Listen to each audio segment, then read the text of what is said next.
Ladies and gentlemen, welcome to the Call of Duty World League pool show. My name is Campbell and I'm going to be your host, but breaking everything down for me and helping me discuss the teams and the way the groups are going to go is the boys from Deserto. It's Chris, Mike and Josh, and let's start to talk about the Call of Duty World League and everything that's been going on so far. I mean, for any of our new viewers that are joining, I'm going to go to you on this one, Mike. For anyone that's joining, you know, the points have already been secured. You know, these teams are secured for the LAN League. They're into Season 1, but I mean, how important are these points still for these players that are going to be competing this weekend? Well, if you look at the way that the Infinite Warfare season has gone, it's a very stark contrast to Black Ops 3, where there was a minimal amount of events. Now, even if you own it in the Global Pro League, it doesn't mean that you're out of it.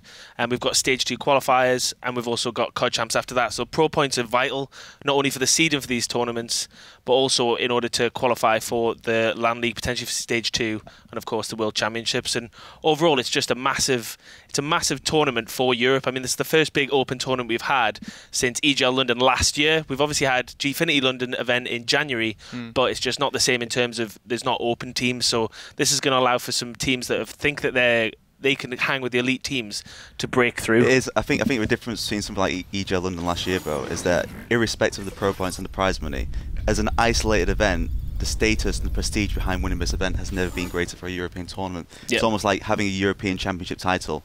In previous years, everyone would be like, well, compared to Americans, it doesn't really matter. Now, because the European competition is so stacked, and you're getting, Splice and Millennium placing in the top 4 and top 6, yep, all of a sudden this title has a lot more merit to it. Yeah, and I think this tournament's particularly important for two groups of teams, really. Firstly, the teams that are perhaps not that confident about going into the Pro League. If they drop into the relegation places, all of a sudden they're under pressure. They need to get more points under their belt ahead of, if they were potentially relegated out of the league, to give themselves a better shot, going into Stage 2 and going into champs as much as anything. And the next group is the teams that are still pushing forward, the ones that want to make champs this year. Yeah. And perhaps teams like the Spaniards who have not attended. Some teams can perform better, do you reckon? Exactly. I think for the Spanish teams, for example, they've been focusing on domestic. They strike me as almost like teams that have suddenly thought almost like a kid at school who 10 minutes before class thought, oh my god, I haven't done my homework. And all of a sudden they're thinking, I need to get points under our belt, otherwise we're going to miss out on this year's champs. And so they got themselves out to the last MLG event, and they're here this weekend. They're coming in with pretty naff seeds, really, but they need to push up those rankings if they're going to have a chance to be at this year's champs. And I mean, this is one of the main things as well that we really need to pay attention to, is the fact that it is an EU-only event. That we are going to see the best of the European teams go up against each other and really do see, is it Splice or Millennium? I mean, they're two teams that you could possibly say, you've got the likes of Millennium, the old infused roster, the highest placing team at the past two previous events in the whole of Europe, going up against Splice, who most recently took Optic Gaming to a game number 5. So, I mean, it's interesting for me to see who the best teams in Europe are. Are we going to have those storylines start to be built now, especially, a few weeks away from that LAN League? But, I mean, in terms of it being an EU-only event, and obviously not having those American teams there, do you feel that this is good for the European? You have to wonder. Millennium normally thrive out of the States, whereas in Europe they don't quite get to that grand final. They don't complete the final bridge to get the title. Now all of a sudden, compared to last year, if we're going to use Splice as the Millennium of last year, they're now the top head honchos for Europe and the UK out in America. So they were expected to be the favourites at the start of the season, and they're living up to it by progressing more towards the second half. Millennium, on the other hand, I wouldn't quite say they've hit a slump, but they struggled obviously in Dallas. Compared to obviously previous placements, which they achieved, it was 6th and 4th at Atlanta and Dallas, so Atlanta and Paris even. So you have to wonder now, when it's European only, who's going to really rise to the top and take to the mantle of those European champions. We don't even really know who the best of the European teams are, because of the way they've not played each other enough. Exactly, yeah. It's been such sporadic times. It's like the odd time where two teams will play each other in a group. Say in Dallas, I think it was Elevate and Red. I think. Well, even so, there's been a number of very few opportunities. So now we're going to see, in the groups we're going to see big teams clash. Then we're going to head to the winner bracket. We're going to see big teams clash, and then we're also going to see that across the loser bracket. And we're going to get a real sense of who's strong in all the different game types, but also who's got the there's a different art. There's a different art to being a European champion compared to an international champion. But I also think as well, there's another thing that we can take into consideration here, is that these European guys aren't having to travel. You've got to take into consideration the possible jet lag, and that's the thing that does get thrown around. I mean, players, are they going to be tired of stuff? I just don't think it's applicable. A lot get out early as well. They're getting out like Monday, Tuesday. Say I go out on a Wednesday, I feel fine by the next day. I think if anything, it's like if Americans come here, it's the other way around in terms of jet lag. It's harder to go whatever direction come to Europe. Whereas west. We're going west. Across the Atlantic Ocean. Whereas you go to the US, I think it's fine. Eastern, I just don't think that's an excuse anymore. And these players, if they are having that excuse, they should be eating the right things, drinking the right things. They should be getting enough rest. So if they're turning up an event tired, that's literally their own fault. It's human nature for excuses. At one point, someone on Twitter, I won't call it a pro, but he complained about the pillows in the hotel. I mean, they can't be bad though. The barometer of the air pressure also is going to affect that. It's just mental what people go well, to. plus Optic won like EGL5 when it was in Blackpool, and I don't think they have pillows there, so that just can't be used as an excuse. But as we're saying, it is a different art to win this kind of tournament, because if you come up, let's say Splice and Millennium meet at MLG, but they're meeting early on in the tournament, there's a different kind of pressure, and they've always got one eye on what American team they're playing next. You know, you're going to come up against, you know, FaZe, Rise, Optic. Whereas over here, it's different. You know, for the most part, they're going to just be smashing teams up this weekend, and it's in the latter stages. All of a sudden, you're playing those same teams that you might have played in an early round in the grand final. Do you have the stones for it? We'll look at last year, Millennium. They dominated. You know, the old Millennium team with Swanee and Tommy. They were dominant in Europe, but got on the international stage. They didn't quite perform, whereas there were other teams that did. By extension, I guess you could also say that they may be more vulnerable as a result, because not having to worry about those American teams, and I guess that could help arguably raise your game. Knowing certainly. Keep a very high standard throughout the whole of the tournament. Here, complacency obviously is a risk that they may end up taking, and obviously there's an opportunity for some lower down teams to, I guess, carve their own path through there. Well, that's a good point, and one I really want to talk about is what's the likelihood of the storylines being created here? I mean, is this just going to be an event where your top dog European teams come out and they end up just absolutely dominating the performance, and they end up going on to win it? I mean, what is the likelihood that we see some of these smaller teams, you know, they haven't had the chance to play against the likes of Splice on a regular basis? That could work against Splice. And that's one of the things I'm going to pay attention to the most in my eyes is, yes, you look at it two ways. Okay, Splice, are they going to come out and absolutely dominate a team because that team is, you know, not had the chance to play against top professionals, or are they going to come out with strategies that Splice maybe not be used to? And there's very distinct ways. I don't think the top teams are going to have any worry. I think it's going to be pretty clean. You think? You know, if you think about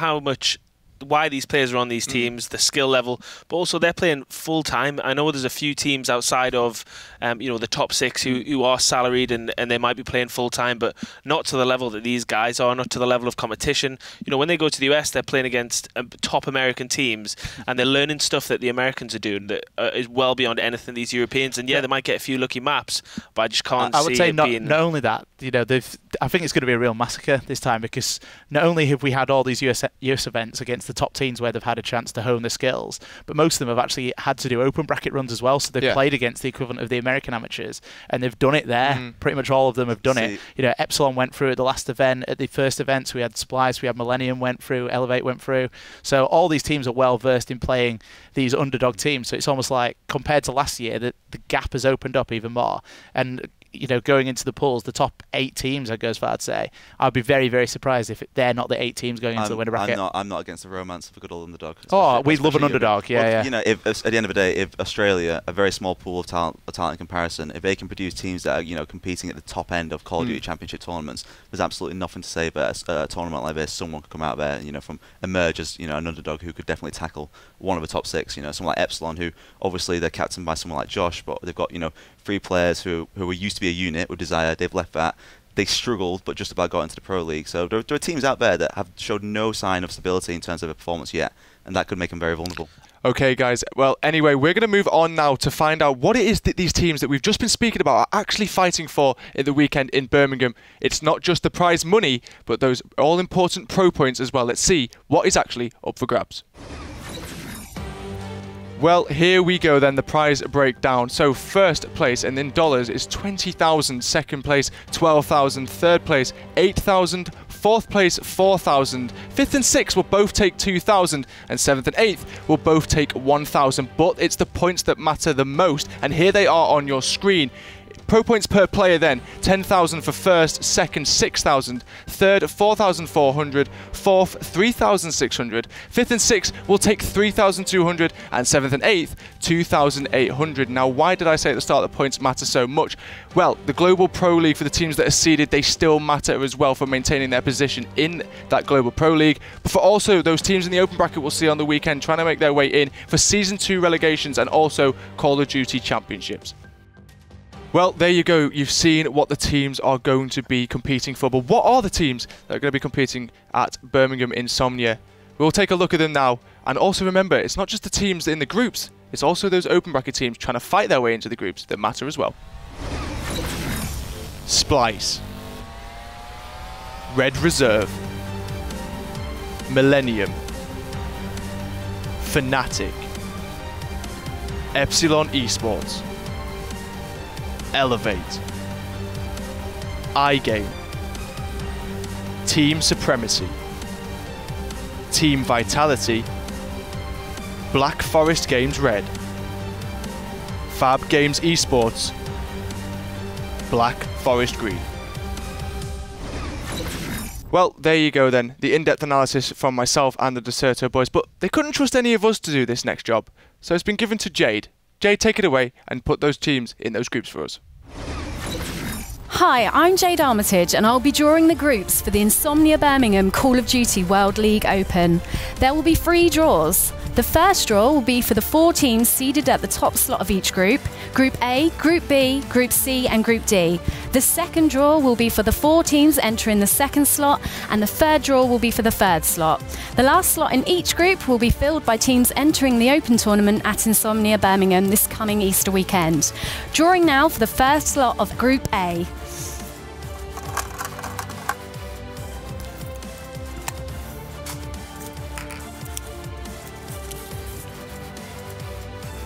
Splice.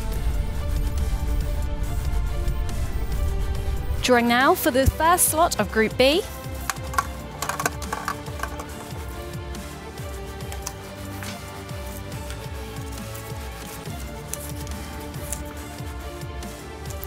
Millennium. Drawing for Group C.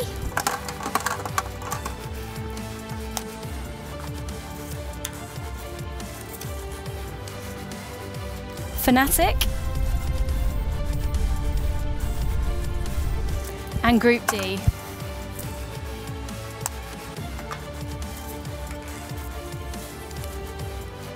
Red Reserve.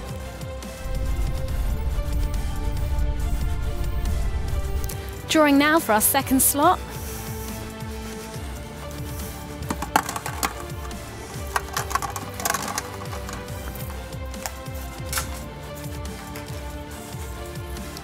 Group A, iGame.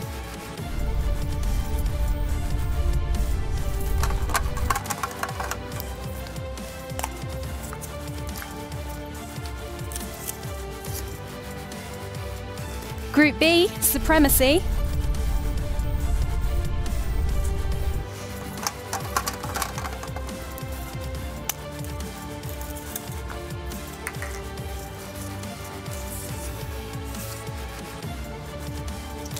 Group C, EPSILON Esports.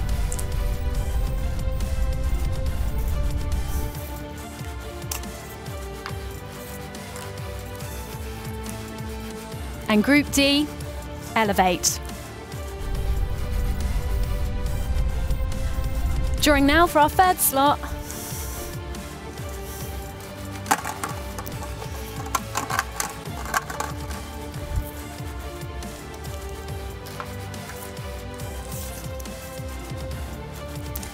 For slot A, Black Forest Green.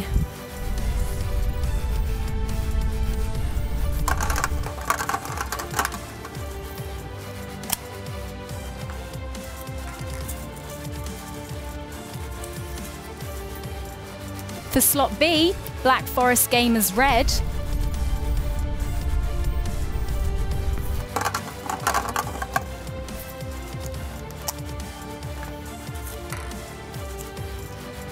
Slot C, Team Vitality.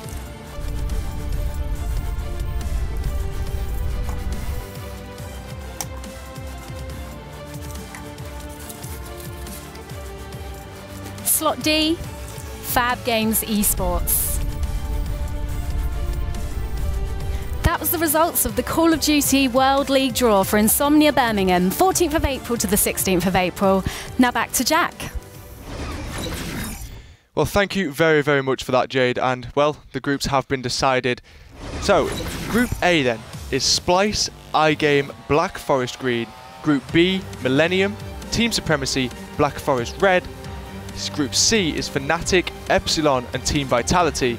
And Group D, Red Reserve, Elevate and Fab. Guys, I don't even know where to start with this one. I mean, the way the seeds have come out, we expect that's the way they finish in their groups. We expect the first seeds to finish top, the second seeds to finish second. And, apart from EPSILON. Do you think then EPSILON have the chance to top over Fnatic? Yeah, 100%. I think those are they're very close teams. They've played a lot against. They've played a lot against the same opposition. They've had the same opportunities. They've gone to the US a lot. I think with those two teams, there's so much European experience. Fnatic might be on the rise, but you've also got EPSILON. You've got Josh at the helm, and if he's able to really get the most out of the players on the EPSILON team, then it could do some real damage. I just don't think it's a foregone conclusion there by any means. And the same with D. I just don't see Elevate, although they are are they the top seed or the second top seed? Elevate is second seed. So with Red, as good as they are, if Elevate come in with the attitude of where the people that taught you how to be good, then it could change. The thing is, Fnatic are stronger than. Is it because of Tommy's intentions with Fnatic from the start? He announced it as a long-term project that would kind of crystallise come the Call of Duty Championship. It's easy to forget how well these guys are doing, and how well obviously the players are gelling together as a result of Tommy. Josh has to emulate that to the same extent, but his players have been there at the very top. We haven't quite seen yet, for good or for bad, whether the Fnatic team have peaked or whatnot. So I think potentially there's a lot more going for the Fnatic team than we have yet to see, and who knows, they keep getting better and better. They could be a leading contender on the international stage and not just the UK one. I'd love to see how well Red Reserve will do under pressure. Especially as rated. Yeah, looking at that potential matchup between Elevate and Red again, the Elevate team is a team of strong personalities, or you'd say most of them strong personalities. The kind of players who are going to be shouting when they've won rounds and that kind of thing. Whereas the Red Reserve team seem like the complete opposite. They're all, quite reserved players, ironically named perhaps. Red Reserve. Could they? They had a great event in Dallas, but everything I guess went their way for them to get there. If it didn't, if all of a sudden backs were to the wall against a team like Elevate, who I imagine, if you ask them now, they'd be confident about beating them. Then how would they pull themselves out of that mire? How would they get their head back in the game to win those games? And I think that could make that game, even more interesting than it already is. Well, with all these top teams going up against them, and there's some great matchups for us to look out for at Insomnia 60. But thank you very much, though, guys, for the in-depth analysis on all of that. Well, that's all we've got time for here on the Call of Duty World League Pool Show. I've been your host, Campbell, and joining alongside me have been the great guys from Deserto, Chris, Mike, and Josh. Also, thank you very much to Jade as well for drawing those teams out into the groups. But make sure you do tune in, though, because we're not far away from CWL Insomnia 60. You can watch all the action live on MLG.tv and see which European team is the best.